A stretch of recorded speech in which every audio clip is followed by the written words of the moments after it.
ಆಕಾಶ ಗಡಿಯ ದಾಟಿ ತಂದಾನು ಬೆಳಕು ಕೋಟಿ ಭೂಮಿ ಕುಲಕ್ಕೆ. ಎಸ್, ಕೋಮು ಘರ್ಷಣೆಗೆ ಒಳಗಾಗಿದ್ದ ಮೈಸೂರು ಜಿಲ್ಲೆ ನಂಜನಗೂಡು ತಾಲೂಕಿನ ಹಲ್ಲೇರೆ ಗ್ರಾಮಕ್ಕೆ ಶಾಸಕದ್ವಯರು ಭೇಟಿ ಕೊಟ್ಟು ಸಂತ್ರಸ್ತರಿಗೆ ಸಾಂತ್ವನದ ಮಾತುಗಳನ್ನಾಡಿದ್ದಾರೆ. ಇತ್ತೀಚೆಗೆ ಗ್ರಾಮದಲ್ಲಿ ಅಂಬೇಡ್ಕರ್ ನಾಮಫಲಕ ಅಳವಡಿಸುವ ವಿಚಾರದಲ್ಲಿ ಎರಡು ಕೋಮುಗಳ ನಡುವೆ ಘರ್ಷಣೆ ನಡೆದು ಗ್ರಾಮದಲ್ಲಿ ಬಿಗುವಿನ ವಾತಾವರಣ ನಿರ್ಮಾಣವಾಗಿತ್ತು. ಕಲ್ಲು ತೂರಾಟದ ಘಟನೆಯಿಂದ ಪೊಲೀಸ್, ಎಎಸ್ಐ ಸೇರಿದಂತೆ ಎರಡು ಕೋಮಿನವರಿಗೂ ಸಣ್ಣ ಪುಟ್ಟ ಗಾಯಗಳಾಗಿದ್ದು ಮನೆಯ ಮೇಲ್ಛಾವಣಿಗಳು ಹಾಗೂ ವಾಹನಗಳು ಜಖಂಗೊಂಡಿದ್ವು. ಈ ಹಿನ್ನೆಲೆಯಲ್ಲಿ ಪೊಲೀಸರು ಎರಡೂ ಕಡೆಯವರ ವಿರುದ್ಧ ಪ್ರಕರಣ ದಾಖಲಿಸಿಕೊಂಡು ತನಿಖೆ ಕೈಗೊಂಡ ಹಿನ್ನೆಲೆ ಗ್ರಾಮ ಒಂದು ರೀತಿ ಬೂದಿ ಮುಚ್ಚಿದ ಕೆಂಡದಂತಾಗಿದೆ. ಇದರ ಸೂಕ್ಷ್ಮತೆ ಅರಿತು ಇದನ್ನು ತಿಳಿಗೊಳಿಸುವ ಉದ್ದೇಶದಿಂದ ಶಾಸಕದ್ವಯರುಗಳಾದ ನಂಜನಗೂಡಿನ ಶಾಸಕ ದರ್ಶನ್ ಧ್ರುವನಾರಾಯಣ್ ಮತ್ತು ಎಸ್ಟಿ ಕೋಟೆ ಶಾಸಕರಾದ ಅನಿಲ್ ಚಿಕ್ಕಮಾದು ಗ್ರಾಮಕ್ಕೆ ಭೇಟಿ ನೀಡಿ ಅಧಿಕಾರಿಗಳು ಮತ್ತು ಮುಖಂಡರ ಸಭೆ ನಡೆಸಿ ಘಟನೆಗೆ ಸಂಬಂಧಿಸಿದಂತೆ ಮಾಹಿತಿಯನ್ನ ಪಡೆದುಕೊಂಡಿದ್ದಾರೆ. ನಾನಿರುವುದೇ ನಿಮಗಾಗಿ, ನಾಡಿರುವುದು ನಮಗಾಗಿ. ಸಭೆಯ ನಂತರ ಎರಡು ಕೋಮುಗಳ ಬೀದಿಗಳಿಗೆ ತೆರಳಿ ಹಾನಿಗೊಳಗಾಗಿದ್ದ ಮನೆಗಳು ಮತ್ತು ಸಮುದಾಯ ಭವನವನ್ನು ವೀಕ್ಷಣೆ ಮಾಡಿದ್ರು. ಇದೇ ಸಂದರ್ಭ ಎರಡು ಕೋಮಿನ ಸಂತ್ರಸ್ತ ಮಹಿಳೆಯರು ಶಾಸಕರಲ್ಲಿ ತಮ್ಮ ಅಳಲು ತೋಡಿಕೊಂಡು ನಮಗೆ ನ್ಯಾಯ ಕೊಡಿಸುವಂತೆ ಮನವಿಯನ್ನ ಮಾಡಿಕೊಂಡ್ರು. ಸಂತ್ರಸ್ತರ ಅಹವಾಲು ಕೇಳಿದ ಶಾಸಕರು, ನಾನಿರುವುದೇ ನಿಮಗಾಗಿ, ನೀವು ಯಾವುದಕ್ಕೂ ಹೆದರಬೇಡಿ, ನಾನು ನಿಮ್ಮ ಜೊತೆ ಇದ್ದೀನಿ, ನೀವು ಮತ ನೀಡಿ ನನ್ನನ್ನು ಶಾಸಕರನ್ನಾಗಿ ಮಾಡಿದ್ದೀರಾ, ನಿಮಗೆ ಅನ್ಯಾಯವಾಗದಂತೆ ನೋಡಿಕೊಳ್ಳುವುದು ನನ್ನ ಜವಾಬ್ದಾರಿ, ಅವರಿವರ ಮಾತಿಗೆ ಮರುಳಾಗಬೇಡಿ, ಏನೇ ಇದ್ದರೂ ನನ್ನ ಬಳಿ ಹೇಳಿ ಎಂದರಲ್ಲದೆ ಘಟನೆಯಿಂದ ನೊಂದವರಿಗೆ ಸರ್ಕಾರದಿಂದ ಪರಿಹಾರ ಕೊಡಿಸಲಾಗುವುದು, ಜೊತೆಗೆ 1 ತಿಂಗಳವರೆಗೆ ಉಚಿತ ಆಹಾರ ಪದಾರ್ಥಗಳನ್ನು ನೀಡುವಂತೆ ಅಧಿಕಾರಿಗಳಿಗೆ ತಿಳಿಸಲಾಗಿದೆ. ಸ್ವಸಹಾಯ ಸಂಘದ ಹಣ ಕಟ್ಟುವುದಕ್ಕೂ 1 ತಿಂಗಳ ಕಾಲಾವಕಾಶ ಕೊಡುವಂತೆ ಅಧಿಕಾರಿಗಳಿಗೆ ತಿಳಿಸಿದ್ದೇವೆ ಅಂತ ಶಾಸಕರು ತಿಳಿಸಿದ್ದಾರೆ. ಎರಡು ಕೋಮಿನಲ್ಲೂ ಮತ್ತೆ ಯಾರನ್ನ ಬಂಧಿಸದಂತೆ ಪೊಲೀಸರಿಗೂ ಸಹ ತಿಳಿಸಲಾಗಿದೆ.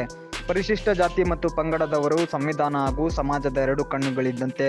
ಪರಿಶಿಷ್ಟ ಜಾತಿ ಮತ್ತು ಪಂಗಡದವರು ಸಂವಿಧಾನ ಹಾಗೂ ಸಮಾಜದ ಎರಡು ಕಣ್ಣುಗಳಿದ್ದಂತೆ. ಈಗ ಹೊರಗಿರುವ ಎಲ್ಲರೂ ಗ್ರಾಮಕ್ಕೆ ಬಂದ ನಂತರ ಒಂದು ಶಾಂತಿ ಸಭೆ ನಡೆಸಿ ಮತ್ತೆ ಅಣ್ಣ ತಮ್ಮಂದಿರಂತೆ ಸೌಹಾರ್ದಯುತವಾಗಿ ಬಾಳುವಂತೆ ಮಾಡಲಾಗುವುದು. ಮತ್ತೆ ಇಂತಹ ಘಟನೆ ಮರುಕಳಿಸದಂತೆ ನೋಡಿಕೊಳ್ಳುತ್ತೇವೆ ಅಂತ ಸಾಂತ್ವನದ ಮಾತುಗಳನ್ನಾಡುವ ಮೂಲಕ ಗ್ರಾಮಸ್ಥರಿಗೆ ಧೈರ್ಯವನ್ನ ತುಂಬಿದ್ರು.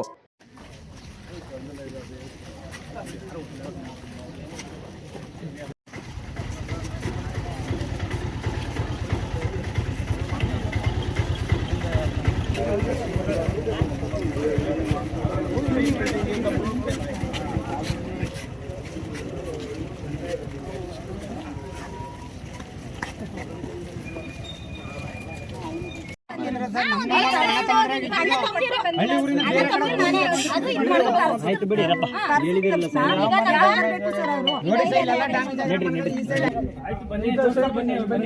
ಬನ್ನಿ ಈ ಕಡೆ ಬನ್ನಿ, ಆಯ್ತು ತೋರಿಸ್ತಾರೆ. ಹೋಗಿ ಬಂದಿರಲ್ಲ.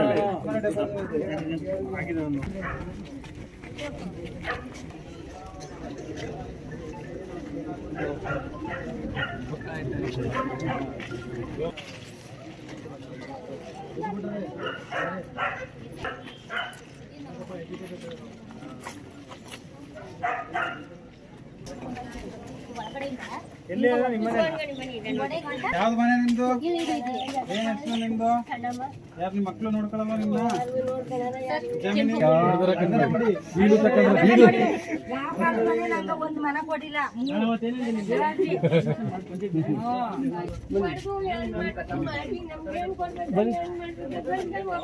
ಬನ್ನಿ ಸರ್, ಬನ್ನಿ ಸರ್. ಆಗ ಅಂತ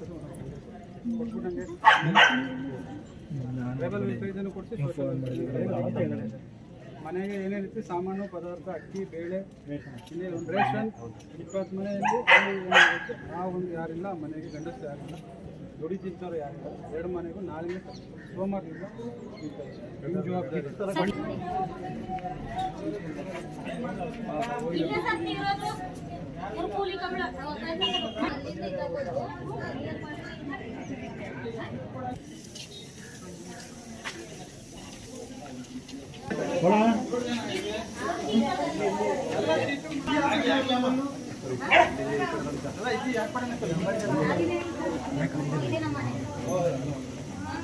ವರ್ಷ ಆಗದೆ ನಮ್ಮನೆ ನುಗ್ಗಿ ಅವ್ರು ಹೊಡೆದಿಲ್ಲ, ಅವ್ರ ಮನೆ ಇವ್ರು ಹೊಡೆದಿಲ್ಲ.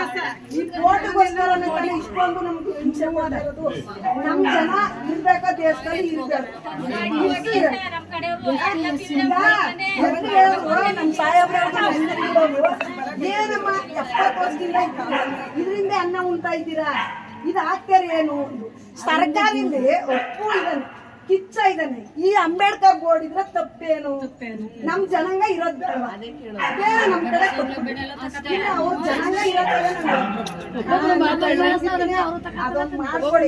ಇಲ್ಲ ನಮ್ ಜನಾಂಗನೆಲ್ಲ ಒಂದ್ ಕಡೆ ಇಷ್ಟೇ ನಾವ್ ಕೇಳಿ. ನಾಳೆ ನಾಡಿದ್ದು ಏನೇನು ಸಮಸ್ಯೆಗೆ ಪರಿಹಾರ ಏನೇನು ಬೇಕು ಅದ್ರ ಕೋರಿಕೆ ಏನಿದೆ ಅದೊಂದ್ಸರಿ ಅವನನ್ನ ರೆಡಿ ಮಾಡಿಸ್ಕೊಡ್ಬೇಕು, ಮನೆ ರಿಪೇರಿಗಳನ್ನ ರೆಡಿ ಮಾಡಿಸ್ಬೇಕು, ಲಾಸ್ಟ್ ಬೋರ್ ನಿಲ್ಸ್ಕೊಡ್ಬೇಕು ಅಷ್ಟೇ. 8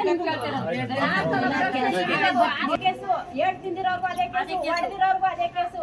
ಇದನ್ನೆಲ್ಲ ನಮ್ಗೆ ಇದ್ ಮಾಡಿ ಕೇಸ ನಮ್ಗ ವಾಪಸ್ ಕಳಿಸ್ಕೊಡಿ. ಇವ್ರನ್ನ ಹಾಸ್ಪಿಟಲ್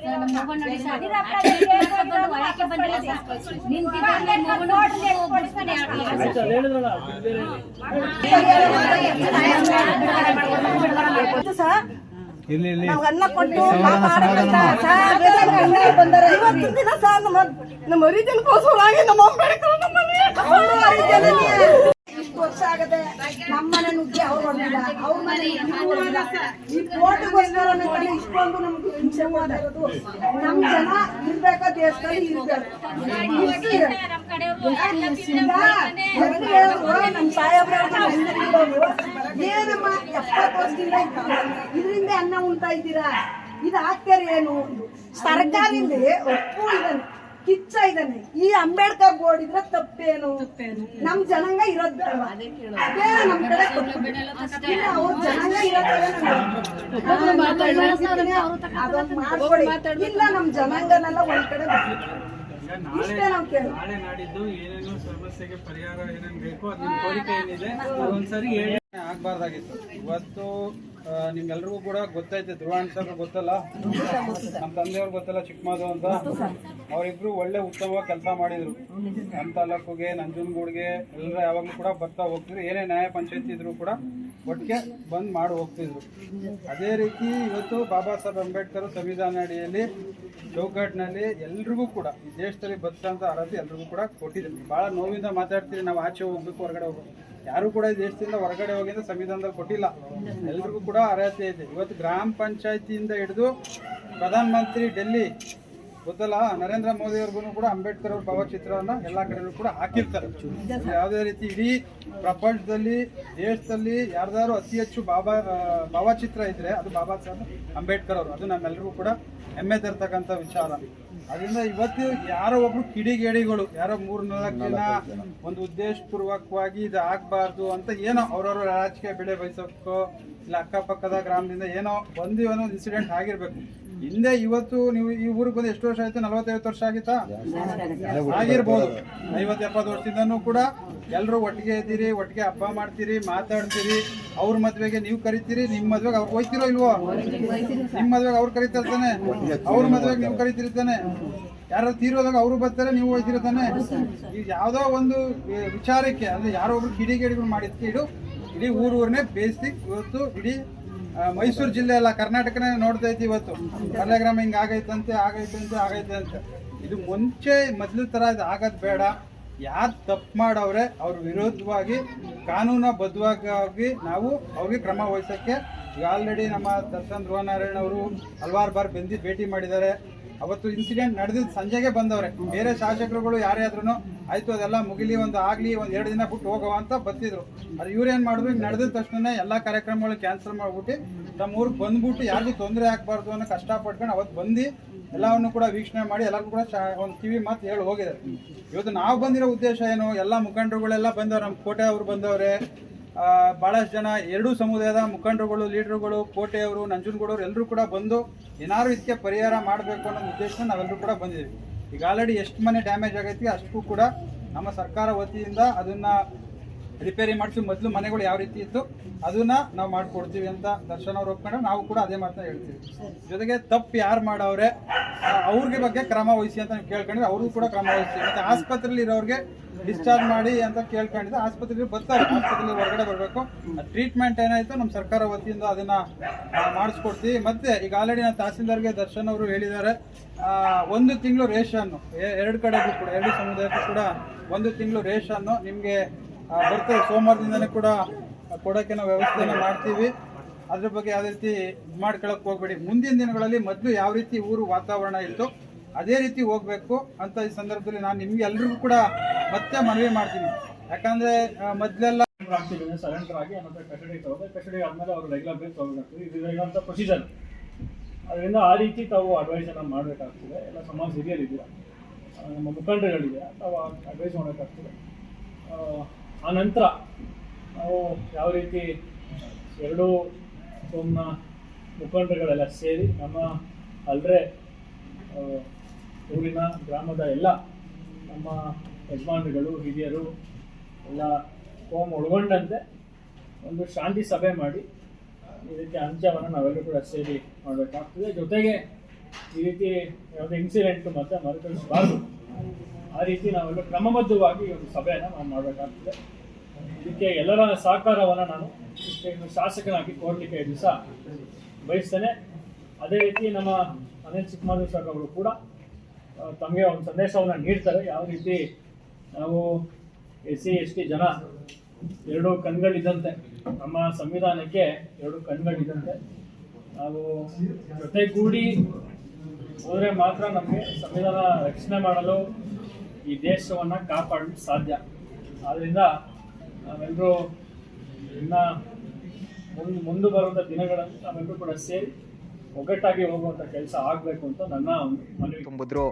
ಈ ಸಂದರ್ಭ ಮಾಜಿ ಶಾಸಕ ಕಳಲೆ ಕೇಶವಮೂರ್ತಿ, ರಾಜ್ಯ ವಾಲ್ಮೀಕಿ ನಿಗಮದ ಮಾಜಿ ಅಧ್ಯಕ್ಷ SC ಬಸವರಾಜು, ತಾಲೂಕು ಪಂಚಾಯಿತಿ ಮಾಜಿ ಅಧ್ಯಕ್ಷ ನಾಗೇಶ್ ರಾಜ್, ಜಿಲ್ಲಾ ಪಂಚಾಯಿತಿ ಅಭಿವೃದ್ಧಿ ಅಧಿಕಾರಿ doctor Krishnaraju, tahsildar Shivakumar Kasnur, EO Rajesh Horal, DYSP Raghu, ಸಮಾಜ ಕಲ್ಯಾಣ ಇಲಾಖೆ ಅಧಿಕಾರಿ ಭೀಮಪ್ಪ ವಡ್ಡರ್ ಸೇರಿದಂತೆ ಹಲವಾರು ಮುಖಂಡರು ಉಪಸ್ಥಿತರಿದ್ದರು. ಆಕಾಶ ಗಡಿಯ ದಾಟಿ ತಂದಾನು ಬೆಳಕು ಕೋಟಿ ಭೂಮಿ ಕುಲಕ್ಕೆ